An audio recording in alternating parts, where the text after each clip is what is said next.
Hey guys, it's Brad with College SportsCast, and we are presented by the Fanboys.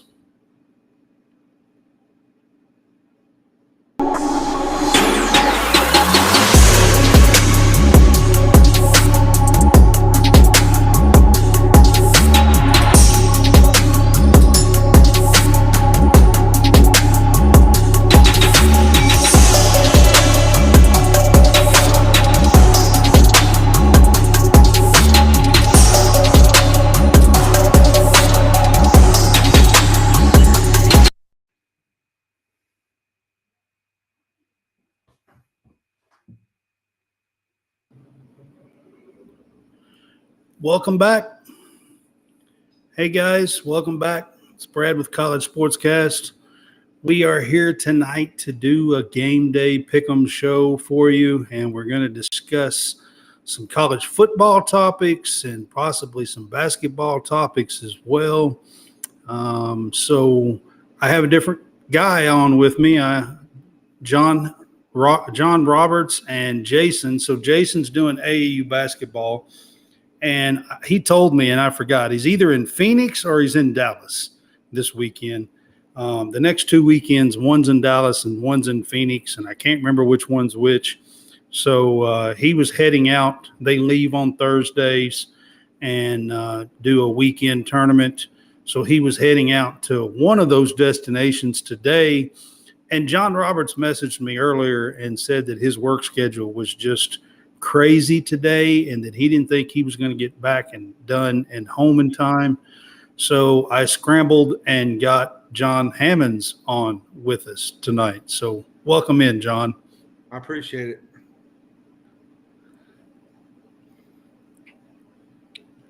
So I'll start out with my welcome to College SportsCast.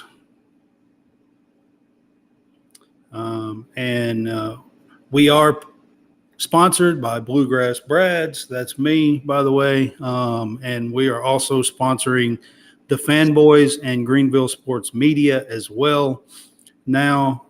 And if you're ever in the Scottsville, Kentucky area or Bowling Green, Kentucky area, stop in and see us. We have great beef burgers and snow cones and ice cream. And he's the ice cream man. I am. So, stop in and see us, and welcome to College SportsCast. And then I'm going to put up that John Hammonds is with me. We're going to welcome John Hammonds back to the show. He's been on the show many times before, but he's on tonight as a guest for us. Like I said, John Roberts and Jason Harrison are swamped and busy at the moment, so I needed somebody to kind of talk back and forth to, either that or I was going to have to be on here and talk to myself. You don't do good when you do that. Yeah. I mean, it's all right to talk to yourself. It's when you answer yourself. That's when you got the problem right there. Yeah. All right. So Hammonds went with me actually over the weekend, and we covered Prep Red Zone Kentucky. So I thought I'd give Hammonds a chance here to kind of talk about going to Louisville on Sunday and going to St. Xavier High School and covering Prep Red Zone Kentucky. Mm-hmm. So what'd you think about it on Sunday, Hammonds? I liked it. It was a lot of fun. I wish it had been better weather conditions. It was really cold and windy, but there was a lot of great players there. I was really interested in the kid from Breathitt County, Corey Combs. He really shined on the big stage up there at St. X. The Smith brothers from Taylor County were really good. The kid from Christian Academy, Cotton, Trey Cotton. Trey Cotton was his name. Yeah, Trey. Yeah. And then there was another kid, the Coulter. I think that's how you pronounce his name. Jaquan, he was from Taylor County too. So Taylor County's got quite a bit of athletes on their team. Taylor County is a team to look out for in the state of Kentucky next year. I'm going to tell you right now. So there was 3 that everybody's going to talk about, and you've already mentioned 3 of them. But there was a sophomore from the 2026. He'll be a sophomore. He was a freshman this year. He was a receiver. His name was Cross Watson, I believe. and he's a 2026 guy, and he impressed me as well. His route running, he's a wide receiver, and his route running was great. I mean, he could stick his feet in the ground and make moves, had good hands on a cold day. So you combine him with the Smith brothers, Caden and Peyton, and then you have Jaquan Coulter that's a DB, and you combine them, and then they also have the offensive lineman, Hayes Johnson, I think is his last name, that is signed with Kentucky already. He's from Johnson Central. Or not signed, but committed to Kentucky already. And he's from Taylor as well, right? I think maybe he's from Johnson Central, maybe. Oh, is he? If I'm not mistaken, yeah, it might be. I was thinking there was a big boy that we had committed that was from Taylor County. I'm not sure. Maybe I'm thinking about the wrong one, but it might be the kid from Johnson Central. But there was another one there that really caught my eye, was the Anthony kid from Pikeville. He has a lot of speed on him, and Pikeville, they're always going to be really good in single A. Every single year Pikeville's up there with the best of the best. So overall, it was a fun camp. I'm excited about the opportunity of going to Tennessee to be involved in that camp as well. I'm sure there'll be a lot of, Tennessee coaches there, possibly Alabama, in that vicinity, Chattanooga, Nashville, because it's in Murfreesboro. It's in Murfreesboro. So you're going to have a lot of Chattanooga. The entire western side of Tennessee for sure will be there. I would venture to say that there'll probably be some Knoxville kids there too, probably. They will be, especially some Alcoa kids. I mean, there's probably maybe even Chattanooga kids. We got some Chattanooga guys coming with the fanboys that's going to meet us there. And Carlito are going to be there. So I expect to see some Chattanooga guys there as well. Yeah, and that's next month. So we got about a month. So. Yeah, we got about a month away, but we are excited about covering that. All right. So we'll move on to the next thing here. I'm going to put up a little graphic here. So this is our official merch shop for College SportsCast. If you scan the screen, and I'll keep that up while the show is on, you can look over our merch shop. I recently added about 4 or 5 new shirts to it. I added a couple of coffee mugs. The coffee mugs are kind of motivational stuff. One says "Rise and Shine," and one says "Never Give Up." Jimmy right? V. Yeah, so it's kind of the Mamba mentality is my taking on it. On those two things, but I also added a volleyball shirt, a softball shirt. I added, a soccer shirt. We have basketball. There's a couple of football jersey shirts, baseball. Plus, we have the College SportsCast and the logo. There's about 3 or 4 of those to check out. So if you scan the screen, it'll take you directly to the website. And I do have a special treat for you when it comes to that. If you are watching our show right now, I will tell you that you can use the promo code WatchCSCast while the show is going on. And I will leave this up, and you can get 15% off. So, and I'll remind people throughout the show. It's kind of a live for people who are watching the show.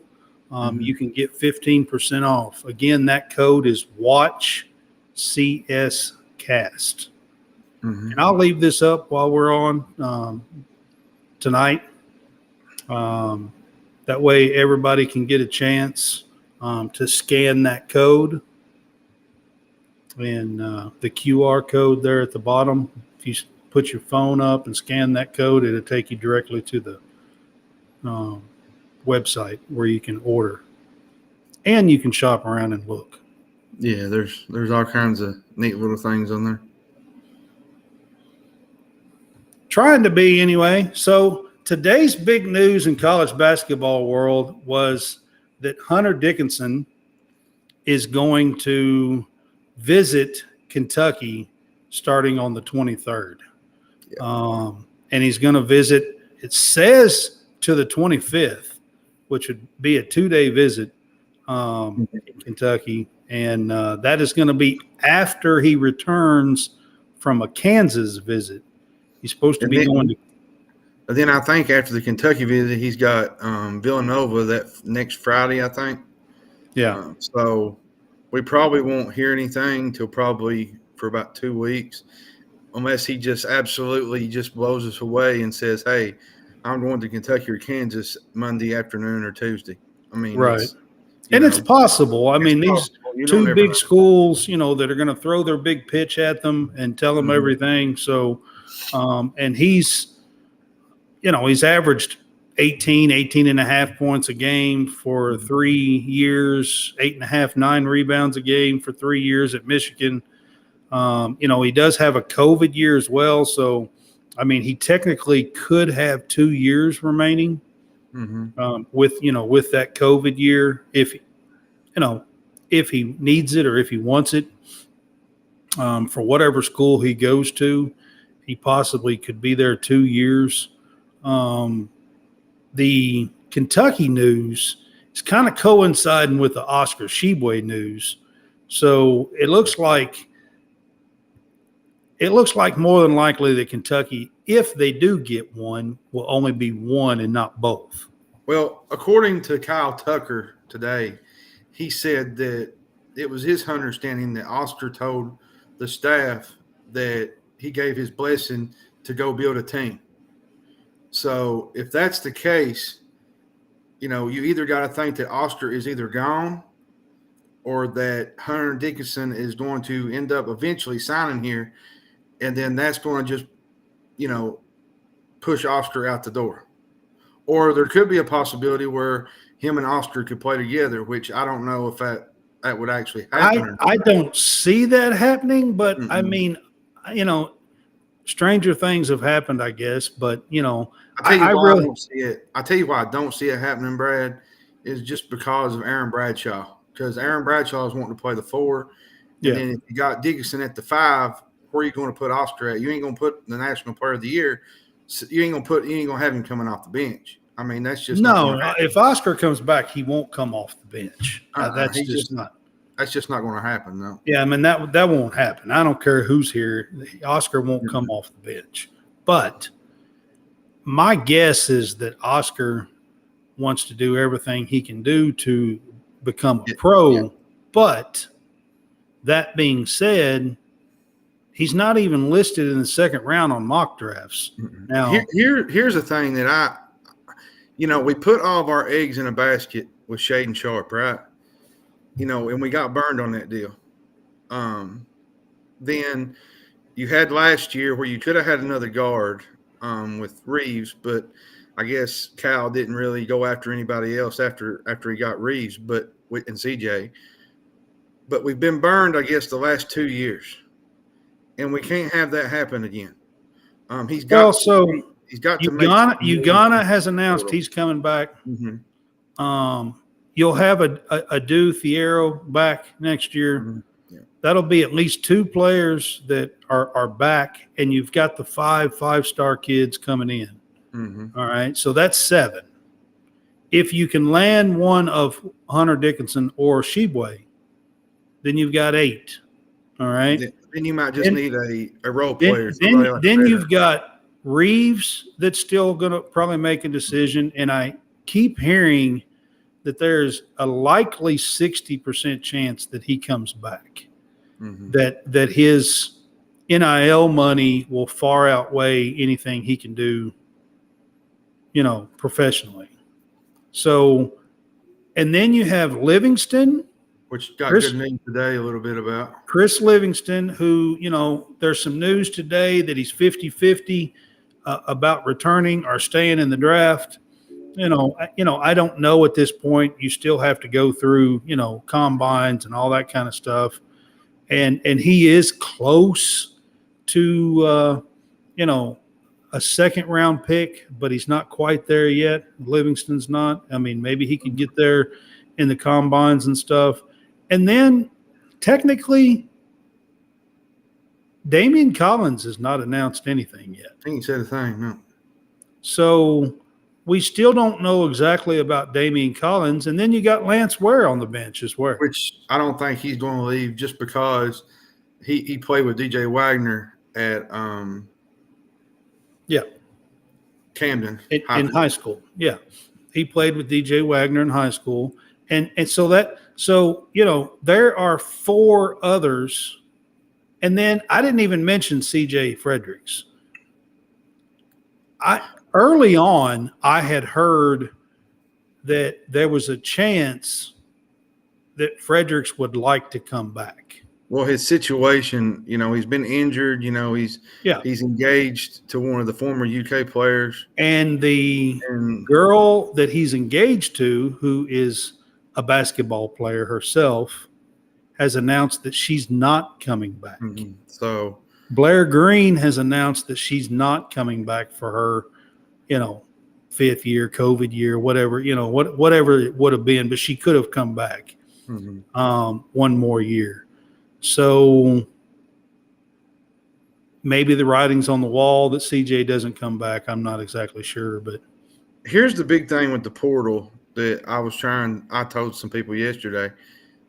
You can't sit and wait on certain decisions, because if you wait on these NBA guys at the end of May, you might miss out on a couple guys. And you're going to have to make some tough choices coming up, especially with Dickinson and with the Oster situation. You can't sit around and wait till the end of May and hope one of them declares, or if Oster comes back or stays in the draft. Because if you don't, you could miss out on both players. And you don't want to do that. You know what I'm saying? Oh, yeah, absolutely. I mean, so, I think that's why Oscar said, go ahead and do what you need to do. But at the same time, I think Oscar is confident enough in himself and knows that if he was to come back, that he would still have a spot, probably. Yeah, he would. Yeah. You know what I mean? Mm-hmm. I think that's kind of part of it as well. So we'll see. There is a bunch of possibilities for Kentucky. What I do know is this. Cal seems to be kind of going back to his recruiting ways of old. And of old, I mean of his early days at Kentucky, his late days at Memphis, where he is going after the best of the best. And even in this transfer portal, yeah, the only ones that we've been linked to or talked to or whatever is really the best of the best. Mm-hmm. And this class, it's not the best class according to a lot of people, but DJ Wagner is really good. Justin Edwards is really good. Will Dillingham has got probably the best handles I've ever seen. Some of his highlight films will make you drop your jaw a little bit. He's got some handles on him. And I just wonder, will Cal let them go? You know what I'm saying? Like, let them just turn them loose. He let Monk and Fox get turned loose, and you see what they're doing. So I think that's the reason why he's kind of going back to that, to the Monk and Fox and Bam days, and where he has that kind of talent on the team. And he hasn't had that in the last couple of years. What he's got coming in this year. Everybody says, well, it's going to be the same Kentucky team, same stuff that happened in the tournament. Well, the process that has happened with that is just that's been as of recent. You know what I mean? It's not like it's not 4 years. It's not been a long drought. I'm just saying it's been a couple of years. Yeah, he's not had the type of talent that he normally has. And like you said, no, he changed a little bit. And I said this today on Twitter. So about 3 or 4 years ago, he changed a little bit. I'd say 4 now, probably. He changed a little bit. and he started getting 2 or 3 of the top high school kids, and then mixing in some mid-major and some transfers and mixing in some players. And the problem with that is, and this is what I said today on Twitter, is he changed his recruiting philosophy, but he didn't change his coaching philosophy. And what happened is his coaching philosophy is, I'm just going to out-talent everybody, and I'm going to have 6, 7, 8 NBA guys on my team, and we're going to kick y'all's butt. Yeah, that's what he does. Okay, it's what he does the best. All right. The problem with that is the last 3 or 4 years, we haven't had 6, 7, 8 NBA guys on the team.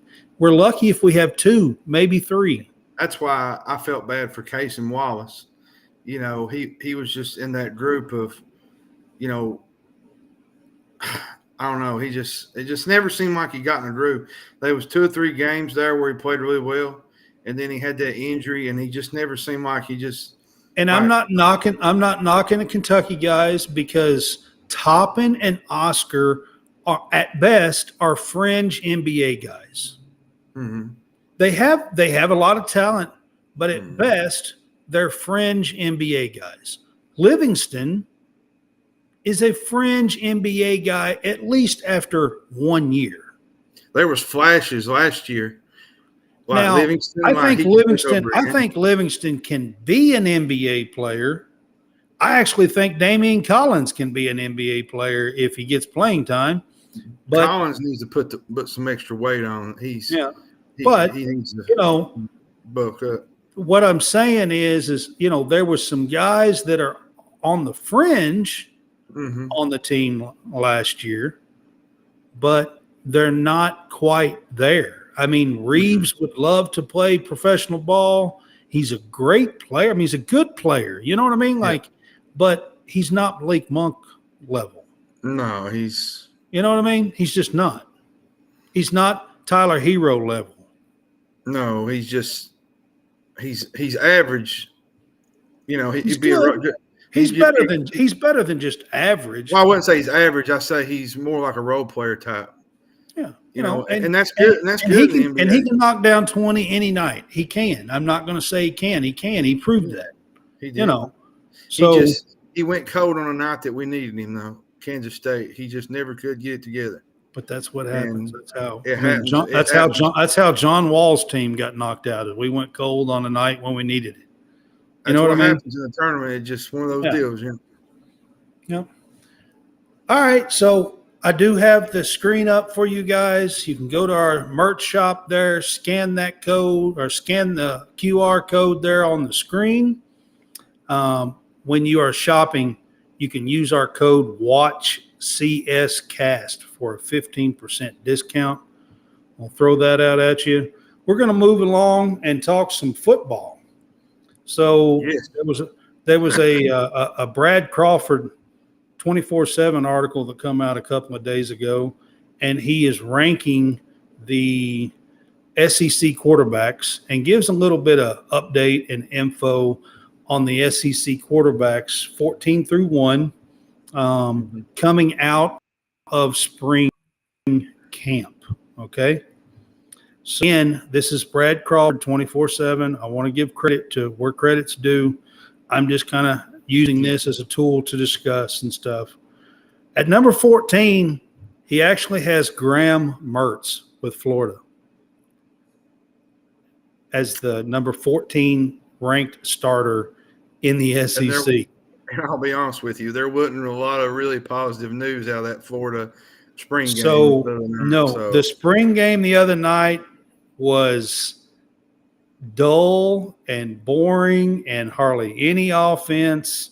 And he gave Graham Mertz a grade of C. But, he says,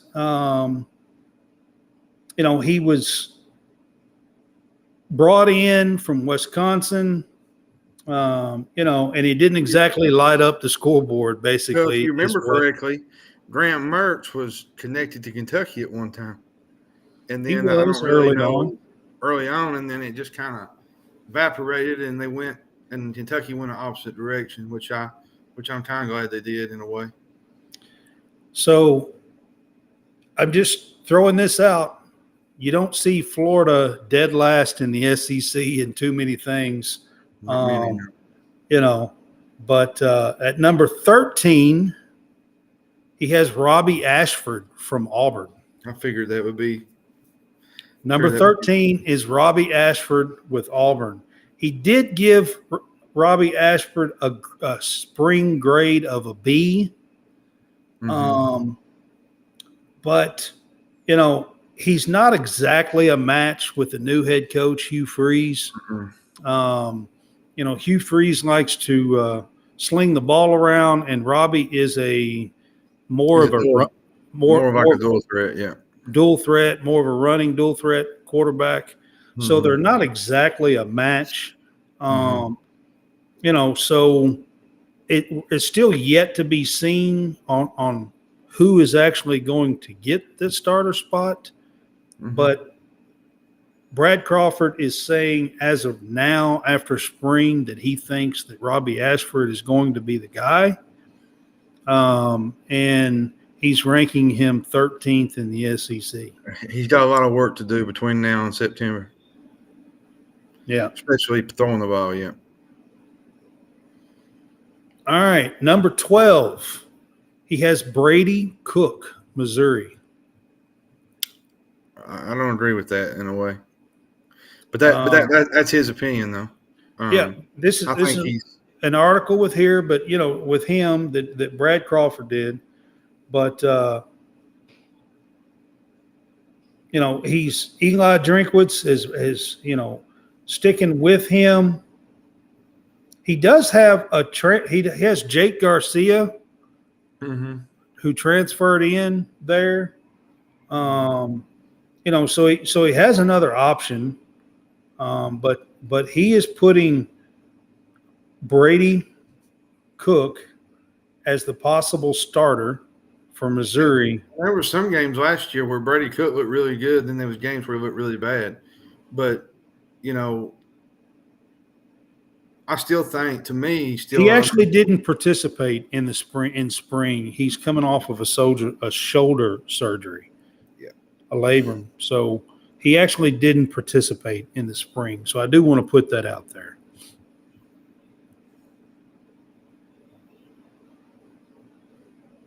Number 11, and this one might surprise you. He has Jackson Dart, Ole Miss, as number 11 coming out of spring. He did give Jackson Dart a B grade, and Lane Kiffin has not. There's a competition going on there. He has not come out and said that Jackson Dart has won the job, but Brad Crawford here, 24/7 Sports, is predicting that Jackson Dart will be the starter for Ole Miss. And he is. You basically got to give it to him. I mean, look what he did last year. I mean, but he's in a battle. He's in a battle with Spencer Sanders, who transferred from Oklahoma State, and Spencer Sanders is a good quarterback. He can sling it. So, you know, there is a chance that Jackson Dart doesn't win this job. Spencer put up some big numbers too last year. He did. Like I said, there's actually 3 quarterbacks. There's an LSU transfer as well. Walker Howard is on there too. That's surprising that he would transfer from LSU, though. That's with the situation there. I mean, he could have. And they are having a true competition, and it's a 3-way competition. And they have not. Lane Kiffin has not announced anything. But Brad Crawford here from 24/7 Sports is predicting that Jackson Dart will get the start at the beginning. He's good at trolling people, though. Brad Crawford? No, Lane Kiffin. Oh yeah, Kiffin. He likes to troll people on social media, on Twitter. Oh yeah, he's known for his antics. But I did want to put some stuff out there that they are having a competition, and there is 2 other quarterbacks. Spencer Sanders is a great quarterback. And like I said, LSU transfer Walker Howard is there too, and he's competing. All right, Texas A&M is number 10, Connor, and I'll probably screw up his name, but Weigman. I'm not sure how he pronounces it. Do you know, John? Connor Weigman. I think it's Weigman. I don't know how to. They're in a competition too, and they have a new offensive coordinator. Everybody should know who that is. Bobby Petrino was brought in there. So we'll see how that goes out. I think you got two personalities that just don't mix. They both think they're top dog and that they can't do no wrong, both of them. I just don't see that working out. But anyway, they also have Max Johnson, who transferred there last year, and he's competing. And this job has not been told yet either. So the two of them are competing. He is giving Connor the edge here, possibly starting, in the fall to start out with. That's number 10, right? It's number 10, and he gave Connor a B grade as well. Number 9, he actually has A.J. Swan from Vanderbilt. He's pretty good. And he gave A.J. Swan an A grade coming out of spring ball. They played impressive down the stretch last year. They did. They beat Kentucky. They beat Tennessee. Yeah, No, they didn't beat Tennessee. They beat Tennessee the year before. The year before last, yeah. Yeah. When I said that, I was like, wait a second. They beat Kentucky and Lexington. Yeah. They just dominated. After I said that, did you see my wheels turning? It was the year before last that they beat upset. They upset Tennessee. But so A.J. Swan is more than likely going to be the starter. I think he's been getting the snaps and everything as the starter. They do have Ken Sills still there, who has been a starter on and off for Vandy the last couple of years. But Swan is a sophomore, and he's pretty good. He busted on the scene last year. He had some pretty decent games, even in some losses. He played really well in some losses. Yep, and he's got him at number 9. This one's going to surprise you. Number 8 is Devin Leary, Kentucky. I was actually surprised that he was that low, to be honest with you, on this list. He did give Devin Leary a B+ grade on his spring. A whole lot of it had to do with his health, because there was some questions coming off of shoulder surgery if he was going to be ready. He did fully participate in spring ball this year with Kentucky, which I think is going to pay off this fall and fall camp. And when the season starts, you get behind the 8 ball when you don't practice in the spring. Yeah, especially transferring in and trying to learn a new system, because you got to learn to connect with your players. He's been a quarterback that hasn't been used to snaps under center, and he hasn't done play action stuff all that much in his career at NC State. Okay, so and Liam Cohen and they like to snap it and do some play action stuff and fake the handoffs and pull the ball back. And there's a lot of things that Devin is trying to pick up.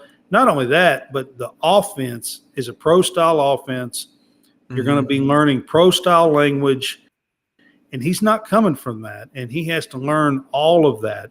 So spring ball and getting the chance to go ahead and begin to learn all that was majorly important, if you ask me. It was.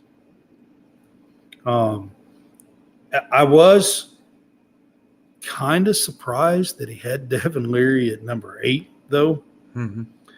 Number 7, he's got Jalen Milroe, Alabama. He played good in that Arkansas. Was it the Arkansas game that he played really well? Yeah. It was Arkansas, wasn't it? Yeah, he looked really good. Now, He has not been announced as the starter yet. This is just guessing and what Brad Crawford thinks. He is competing with Ty Simpson, but most people think that Jalen Milroe will be the pick, from what I am hearing, in Alabama. Biggest issue for Alabama last year was their defense. They couldn't stop a Yeah. nosebleed. And, they're going to have to improve on the defense. You can improve on the offensive side of the ball and still be the same, but if you can't stop anybody, you ain't going to win many games. And they just got run over last year.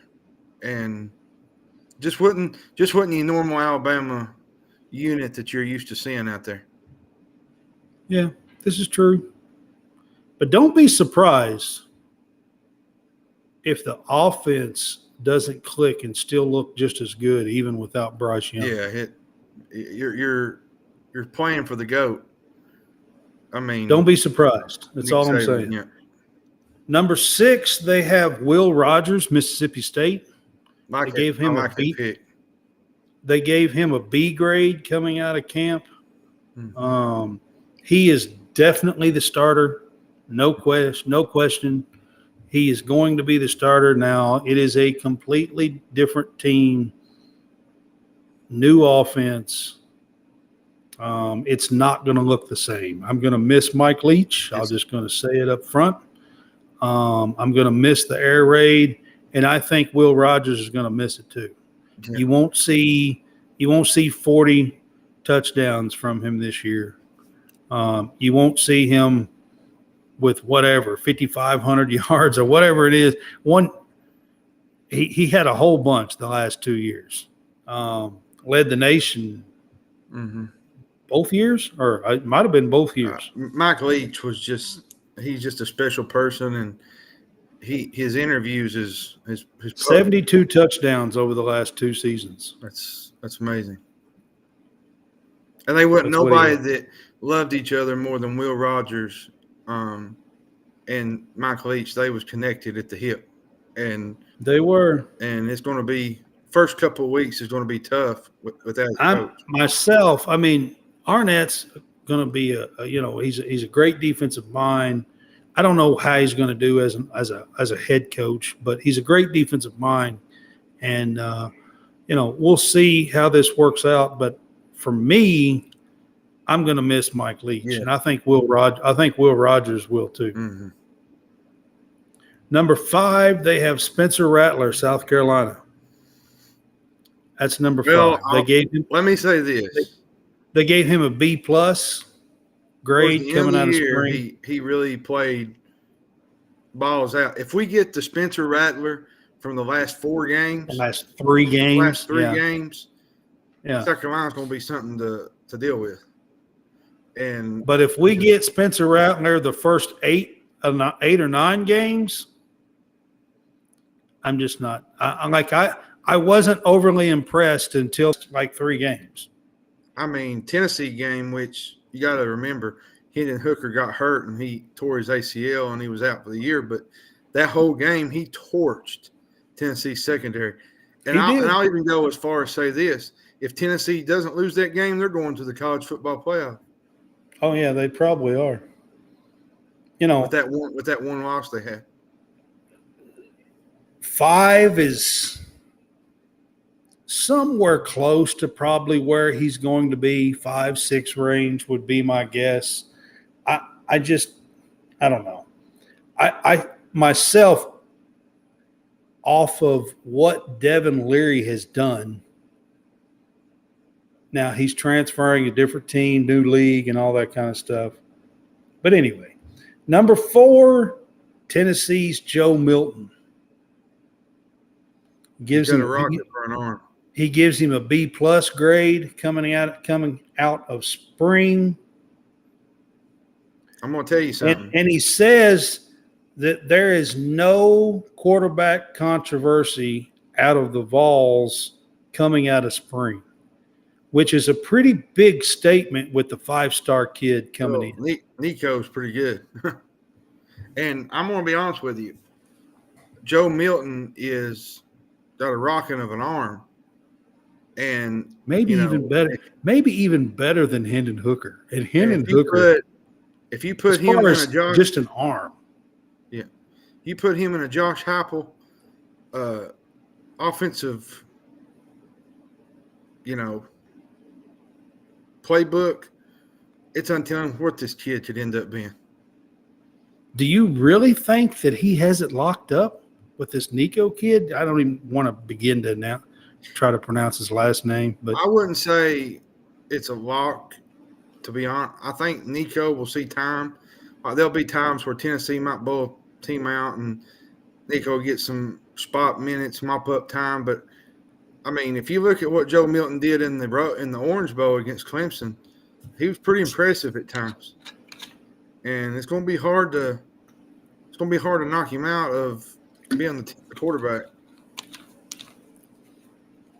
I mean, I agree with you, but you just never know. I mean, my question basically is it locked up already? And I don't know if it's locked up. I don't think it's locked up yet. No. Number 3, a lot of coaches speak a lot of times. Yeah.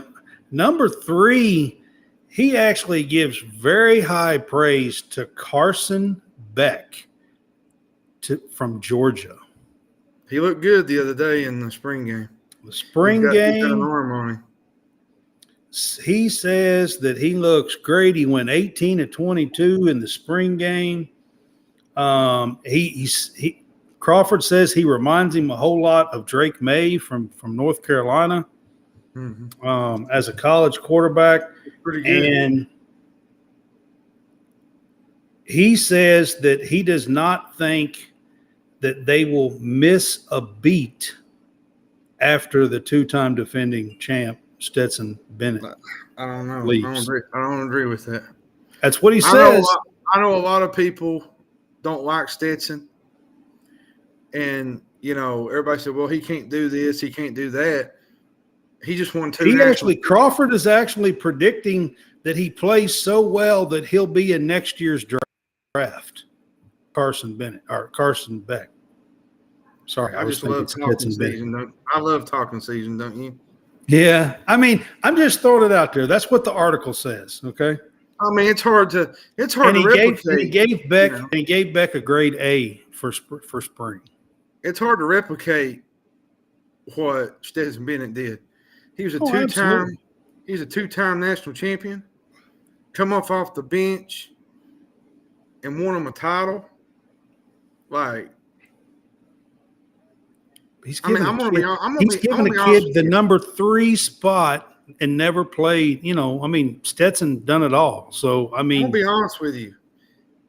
If some of these quarterbacks that they're looking at in the draft are going to get drafted, that I see that is, fringe NFL players, you need to look at Stetson Bennett too. Because somebody take a chance on him. I agree with you. Somebody will pick him up in the second. The kid can play. Well, I don't know if you call him a kid anymore, but he's like 26 or something. Yeah. But he's got an arm on him, and he's a game manager. A lot of people, and that's fine. Georgia done what they had to do. He did what he had to do. And he's a 2-time defending national champion. And I'm going to tell you right now, that doesn't happen very often. Even with the best of teams, it doesn't happen every time. And I'll be honest with you. I can remember the USC team with Reggie Bush, and everybody thought they were going to repeat. Didn't happen. Vince Young did it. It didn't happen. Vince Young took care of that.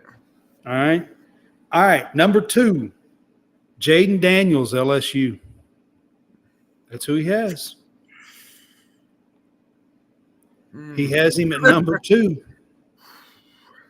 I don't know about that. I don't either. I think there's a lot of promise there, but there was some games last year that Jaden just didn't really look good. I'll leave it at that. He says he managed 28 total touchdowns last year and almost 3,800 yards of offense. That's not. I will say this: his game against Alabama was the game when I thought he could really take over a football game. He managed that game to a T. He did things that I didn't think he could do. He made some throws, made some plays with his feet. I believe that was his coming out party. And if we see that Jaden Daniels, then LSU is going to be a threat to possibly crash the college football playoff. I think they're going to have a chance if they start the season out with Florida State again, and that's going to be a tough opener right there from the very beginning. They get Travis and this time it's at FSU. They lost it last year at home. Yeah. So it's going to be an even tougher game. Yeah. Yeah. But I think LSU does have a chance. They do. Yeah, this year to be special. Were it a neutral site last year? No, I'm pretty sure it was at home. I think it was a neutral site. It was at in Louisiana, I think, or Florida. If I recall, I can't remember. Maybe it was at a neutral site in Louisiana. It might have been, yeah. Maybe I can't remember, man. Football's been so far off. I can't. Yeah, I don't know. I was thinking it was at home, but you might be right. It might have been, at a neutral site in Louisiana. I can't remember because everything was Georgia all year long. Georgia. Yeah. Which Georgia's the new. Well, I wouldn't say they're the new Alabama, but they're pretty close. Yeah, they're close. Yeah. Number 1, KJ Jefferson, Arkansas. I agree with that. He gave him a B+ out of spring practice. That's my quarterback right there. But that's the number 1 spot. SEC after spring football, he has KJ Jefferson as the number 1 quarterback. There was games last year where Arkansas played absolutely horrific, and KJ Jefferson. My apologies. KJ Jefferson's literally just kept them in the game. Basically, willed them to come back in a lot of games. And I'm high on KJ. I think he's one of the best quarterbacks in the SEC. He's got him at number 1. I'd have him at number. I got him at number 1. If you want to give me, you said something about that you could give me your top 5. I went through all of that just to have a little discussion about it. So you tell me who you think your top 5 QBs will be in the SEC next year. My top 5, 1 would be KJ Jefferson. 2 would be Will Rogers from Mississippi State. 3 would be Jaden Daniels from LSU. 4 would be Joe Milton. And 5 would probably be Devin Leary. I think Devin Leary's got the chance to be more than a 5, but the biggest thing with Leary is how healthy will he be? He's had some injuries, he's had some tough luck, and how will he respond is my biggest key with Devin. And how far Kentucky's offensive line will go, because last year the offensive line was atrocious. Absolutely. Let's not even get into that right now. Absolutely. I don't want to think bad thoughts to that. But I think Devin has a chance to be in the top 5 quarterbacks of the SEC this year. Matter of fact, if the season was to go perfectly for Kentucky and kind of show out, I think there's a possibility he could be top 3. Mm-hmm. Possible. I mean, you got. I'm just saying. Starting out the year, it's possible. They play Eastern, Akron, Ball They have State. 5 games. The 5th game is a Florida game, and to be honest with you, it's a Florida team they should beat again. And then they play Georgia. Yeah. So, the first 5 games. Then they got a bye week, I believe, after that, and they play – is it Tennessee after that? No, it's Missouri they play. Then they have a bye week. Yeah. And then they play Tennessee. Yeah. Always after a bye week, we play Tennessee for some odd reason, and we never come out ready to play. Nope. Nope. Every This year. is so I true. think they do that intentionally. So true. I'm Not kidding. even funny. It's true. It's fact. All right, guys. So I'm going to mention our college sports cast merch shop that's on the screen. You can scan that QR code and shop around. We have about 8 or 10 different shirts, hoodies, sweaters, a couple of different motivation mugs, coffee mugs. One is Rise and Shine, and one is Never Give Up. And their college sportscast, you can, while you are watching here tonight, you can use Watch CS Cast for a 15% discount. Just scan that QR code to take you right to the online shop. Can't be no easier than that, right? No, it's a wrap. Can't be no easier than that. I mean, come on. Especially if you're an internet guru. Yeah. I mean, you know. All right, so I'm going to take a second here to talk about the Real Fresh channel. We're on the Real Fresh channel now. We are featured on Sunday nights. We have been off. It was Easter a couple of weekends ago, and then last week I did the Prep Red Zone Kentucky stuff. So, but we will soon again be featured on the Real Fresh channel. And wrestling. That sounds interesting. Yeah, and he covers a lot of different stuff, and I'm going to let him do a little talk and a little commercial here. We'll be right back. Hey, I am Hal Fresh here to tell you about the Real Fresh channel. That's right, youtube.com/the Real Fresh channel. We are a network aiming to bringing you various content each and every day, different types of podcasts, different type of content, anything from college sportcast and fresh takes for some sports. We also got You Want to Do What? We got the Wrestling Corner. We got live stream. Just go over to youtube.com/the Real Fresh channel and hit us up today. Thank you for checking it out. Appreciate your time.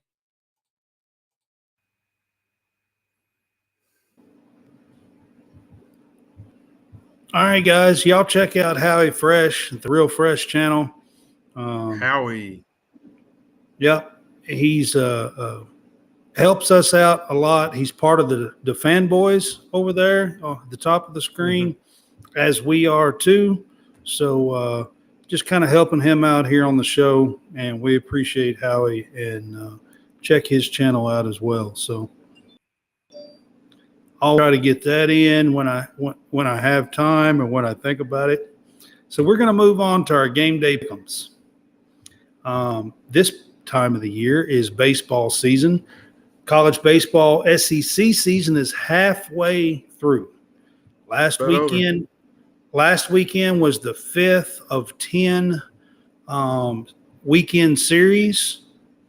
Kentucky is 4-1 in those series. They are 10-5 in the SEC, and having a really great year so far. Last weekend, the number one team, they took them to the wire and lost 7-6 on Sunday late in that game to win the series. But we'll get to them here in a little bit. We're going to start with number 5, Arkansas plays number 6, number 5, Arkansas plays Georgia this weekend in a weekend series. And I'm going to be honest with you, their first game just went final. There's 2 SEC weekend series that started on Thursday, which is tonight. This is one of them. The other ones start on Friday and are Friday, Saturday, Sunday games. These 2 are Thursday, Friday, Saturday. Georgia upset Arkansas 6-5 tonight.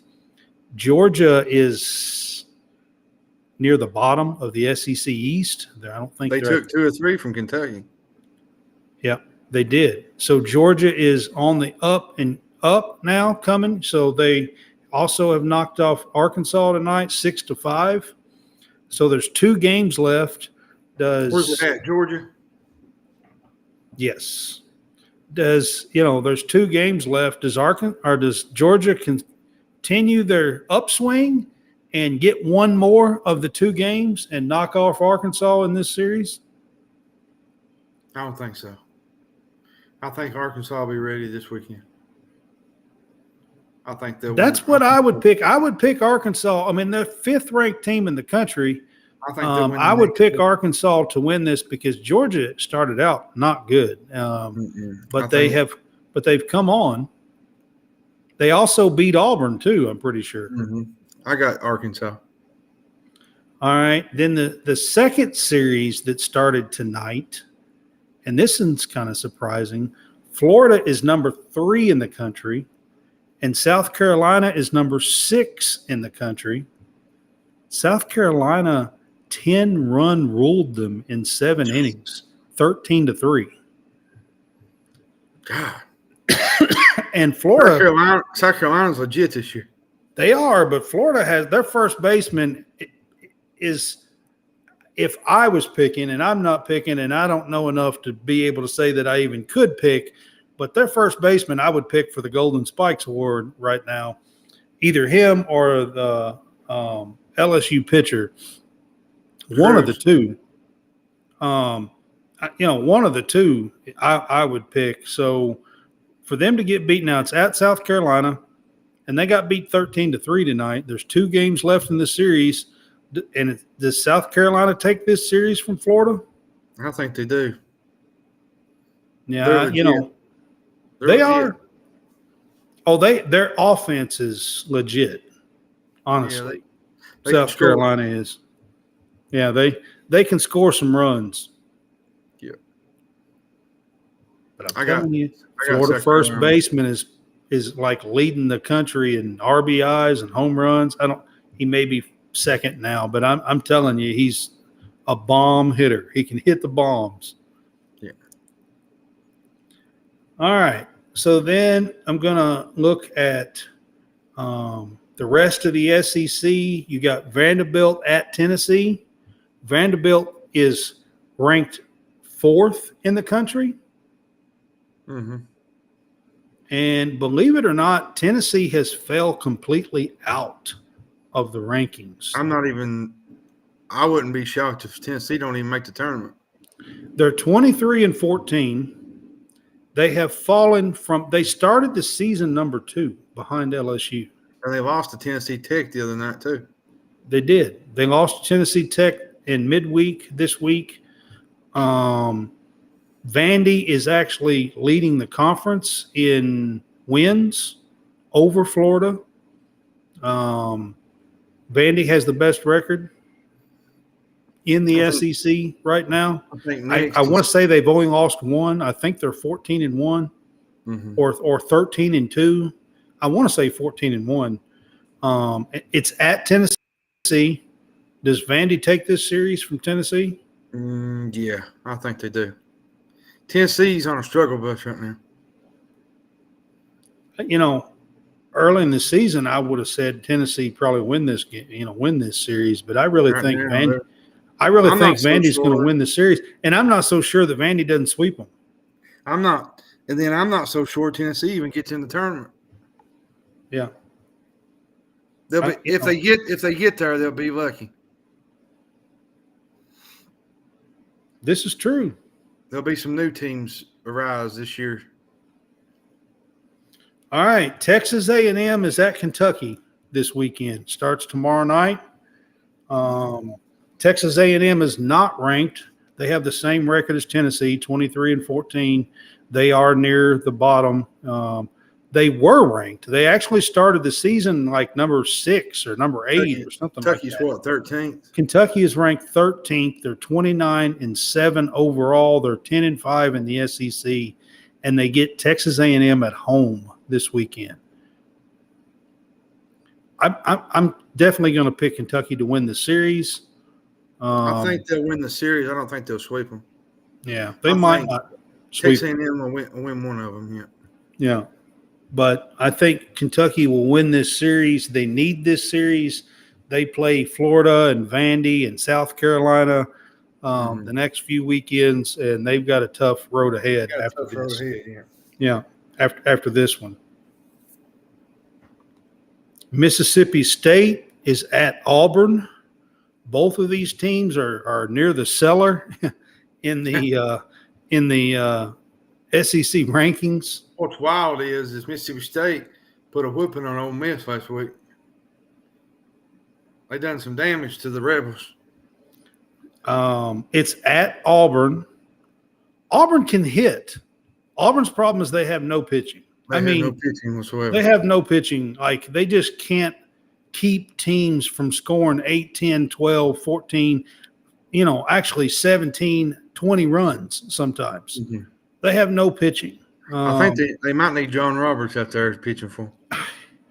Like, seriously, they can't hold leads. Like, they'll be up 8-1 in the 5th inning, and then next thing you know, it'll be the 8th inning, and they'll be down 11-8. You're like, what? Yeah, what happened? Like, what happened here? Yeah. I mean, I'm going Bulldogs this weekend. I think I'm going to take Auburn at home. It's a series that they absolutely have to win if they are going to sneak in the back door of the SEC tournament. Yeah. And then we have Alabama, who is 26-12 and unranked, but has been ranked off and on this year a few times, playing Missouri, who is 23-13. Missouri started out fast, and then they just kind of died out. Yeah. Missouri they swept Tennessee. Now Tennessee, looking at it, doesn't look like they're, that great anyway. So, but the first series of the SEC play, it looked like, wow, they swept Tennessee. Didn't Kentucky run rule Missouri twice? Yeah, Kentucky swept Missouri. Yeah, they swept them. Yeah. And this is at Missouri, and Bama plays them. I think it'll be. I'm going to go Bama. Yeah, I think they'll at least split the series, or I think they'll take 2. Yeah, 2 out of 3 and go Bama. Mm-hmm. And then we have LSU at Ole Miss, and poor Ole Miss is the seller of the SEC right now, and they are coming off of a national championship last year. And I thought Ole Miss would be good this year, and they're at the very bottom of the SEC. Mm-hmm. And LSU is at the very top. They're 29-7, ranked number 1 still. Kentucky did knock them off one time last weekend. Where's it at? Ole Miss? It's at Ole Miss. Give me LSU in a sweep. Yeah. I mean, that's probably a pretty good pick. That's probably what I would say too, is LSU in a sweep. Dylan Cruz. Is it Dylan Cruz? Mm-hmm. He's an absolute stud. Yep. And he's another one could get that Golden Spikes award as well. Yeah, he's something to watch now. But that's the SEC schedule. I'm going to run through a couple of other things here real quick. Ranked teams, 21 Oregon State plays Arizona State this weekend. Let's see. Clemson and NC State play each other in baseball this weekend. Mm-hmm. Louisville plays Duke. Boston College plays North Carolina. They're both ranked 20 and 18 this weekend in baseball. Virginia, who is the 8th ranked team in the country, plays Notre Dame at Notre Dame this weekend. And those are what I know enough to talk about. John Roberts is our baseball guy here at College SportsCast. So we at least got in a little bit of baseball talk for you, and we tried to pick at least the SEC, because that's what John and I know mostly, is the SEC stuff. So I wanted to at least do some game day pick'em with the SEC talk.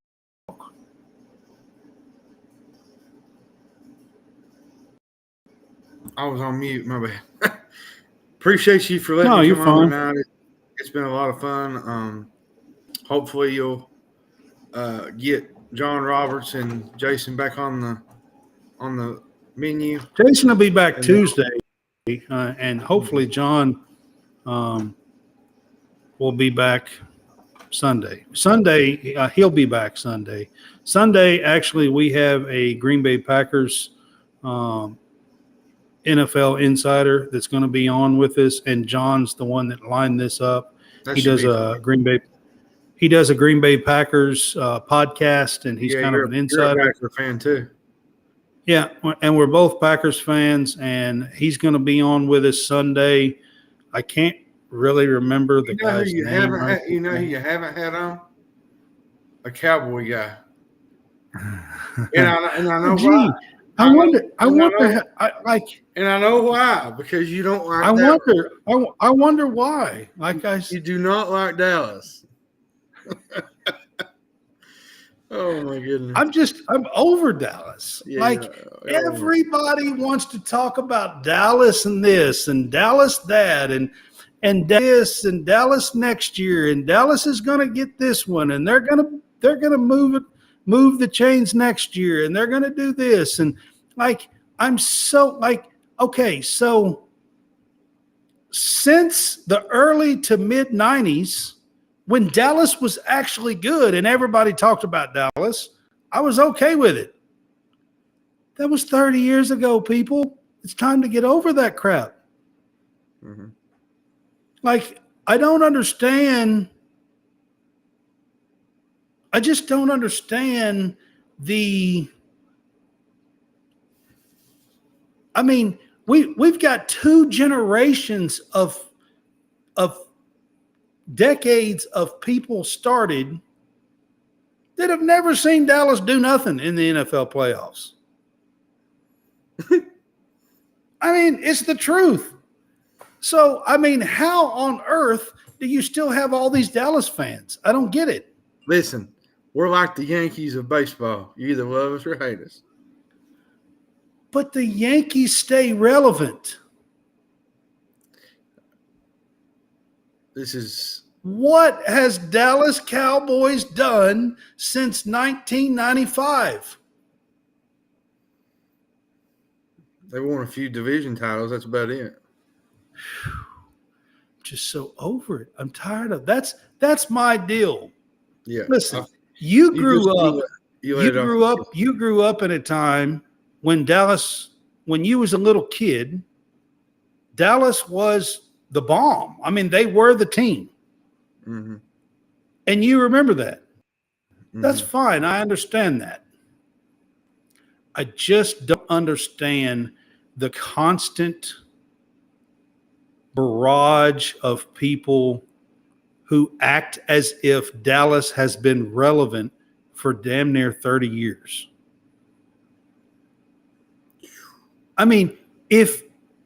If you want to bring up New England, if you want to bring up Pittsburgh, if you want to bring up even Green Bay, if you want to bring up Kansas City, if you want to bring up, Denver.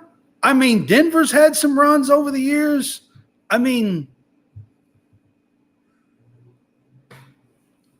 Why Dallas? You might as well bring up the Detroit Lions. Oh man, you hit me. You really want to go there tonight? I don't understand. I really and truthfully don't understand. You might as well it's like the Raiders. The Raiders. I'm so tired of hearing about them too. The Raiders ain't done jack nothing since 1984. I'm serious. It's a heart attack. Yeah. This topic is for another day. I'm dead serious, John. I can't help it. Yeah. I know you're a diehard Dallas fan.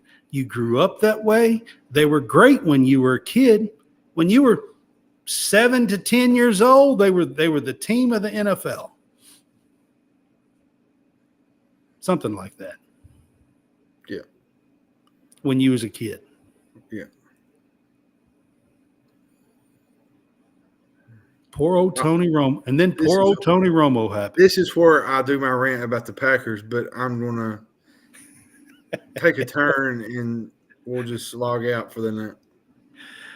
All right. Hey, you brought up Dallas. I know I shouldn't have. That's I can't help it. Like, I just don't understand. I know you don't. I really don't. It would be different if they had stayed relevant. Like, okay, it's been several years since New England's done anything because Tom Brady's been gone.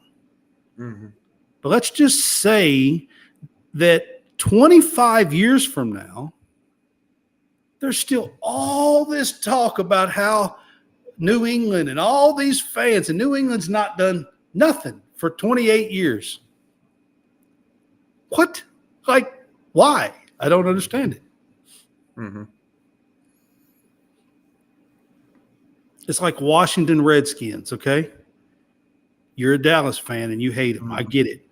But through the 80s and the early 90s, the Washington Redskins was kicking tail. Mm-hmm. And yes, now I know they're the Commanders, whatever. I don't even say that. Anyway, they were the Redskins back then, okay? Yeah. All right.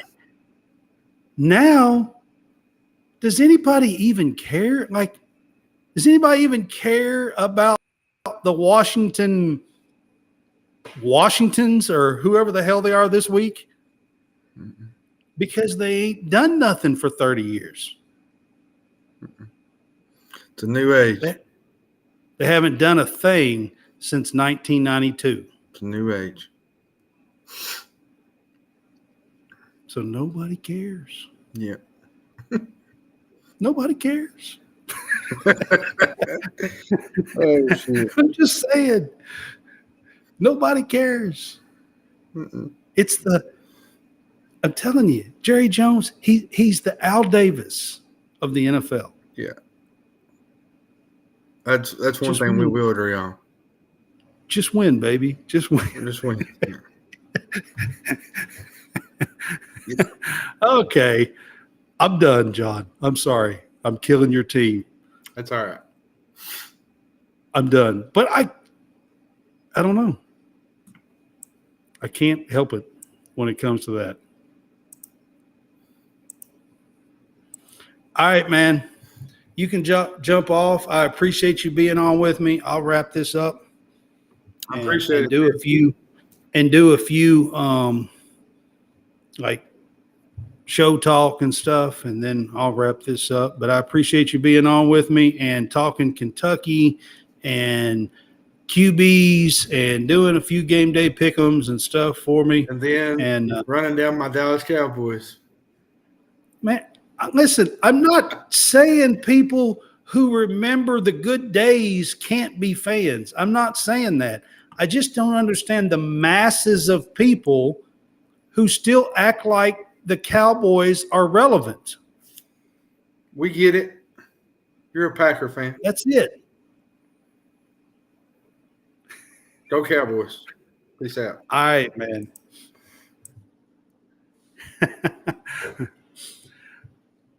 All right, guys. I appreciate John Hammonds being on with us. He brought up the whole Cowboy thing, and so I'm sorry. I kind of had to go on a rant there. All right, so we are being sponsored now by Prize Picks. You can go to prizepicks.com and use our promo code CSCast for initial deposit, and you can receive 100% match. You can double your money. So if you up to $100, if you put down $50, you can get $100 to play with. If you put down $100, you get $200 to play with. It's a daily fantasy sports betting. You can go higher or lower. The NBA playoffs are going on. It's a great time to be a part of it. And again, you can double your money, $5 minimum bets, I think. And you can pick your favorite team, your favorite player, and hell, if he's going to go higher or lower than the average points or assist or whatever you want to pick.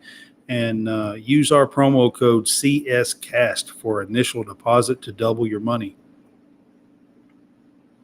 So we appreciate that. If you're on with us right now, I have our College Sportscast merch shop up, and there's a QR code. You can scan that QR code, and it'll take you straight to our online shop. And there's about 8 or 10 different shirts there. We've got baseball, football, basketball, volleyball, soccer, softball.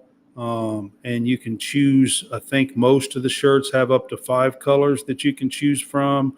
We also have a couple of sports inspirational coffee mugs. We've got one that says never give up, and we have one that says rise and shine. My take on that kind of stuff is kind of the Mamba mentality. You can go on there and shop. If you're watching our show right now, you can use our code WATCHCSCAST for a 15% discount on our merchandise shop. We would appreciate the support, guys. We appreciate being on College Sportscast, being on WSBN TV. We are on channel 30. That has been scrolling at the bottom of the screen all night long. And you can download the BoxCast app, and you can find us on Apple TV, Roku TV, Amazon Fire Stick, stream Roku for free, and other things. We are in over 100 countries with our WSBN TV channel 30. So we appreciate them and want to give them a shout out. You can also find us on our Linktree. I'll get that up on the screen real quick. Linktree, College Sportscast, and it has our shop that's on our screen right now on there, our Twitter handles, TikTok, our YouTube, the WSBN TV channel, a link to that. So you can find anything and everything that we do. Our Facebook page, you can find everything we do at our Linktree. It's our one-stop shop for everything College Sportscast. So please check that out as well. And then I will wrap things up with our Home for Our Troops. That's our 2023 nonprofit organization that we're asking everyone to give to from Defend Boys with the Defend Boys. Home for Our Troops. They build homes for injured and wounded vets. They've been doing that for 20 plus years, and it is completely cost-free for them. And for every dollar that you give, 90 cents of that dollar goes towards rebuilding their lives and building these injured and wounded vets homes all across the United States. So they will build those homes anywhere, and you can give to them at www.hfotusa.org.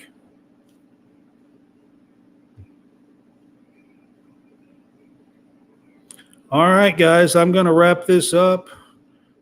We are on Tuesday and Thursday nights at 8 p.m. Central Time, or Sunday at 3 p.m. Central Time. Sunday afternoons is our time that we are on. And this Sunday, we will have a special Green Bay Packer NFL insider on with us.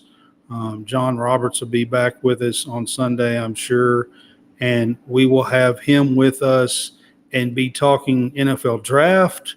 We'll be talking some players that he thinks that the Green Bay Packers are hoping that's going to be there for their 15th pick in the first round, and kind of get a breakdown of where he thinks they might go with some of their other picks, in the other rounds, 2nd through 7th. And what their needs are outside of the whole Aaron Rodgers deal, but where he thinks they might go with this draft and the needs that they might take care of in the draft for the Green Bay Packers. So we are excited about doing that on Sunday. Catch us at it's the 23rd Sunday at 3 p.m. for that special. And one last time, our College Sportscast official page is up. Online shop is up. You can scan that code there and use our code WATCHCSCAST for a 15% discount. Appreciate you being on with me tonight. We will wrap this up, and we will see you on Sunday for our Green Bay NFL Draft special.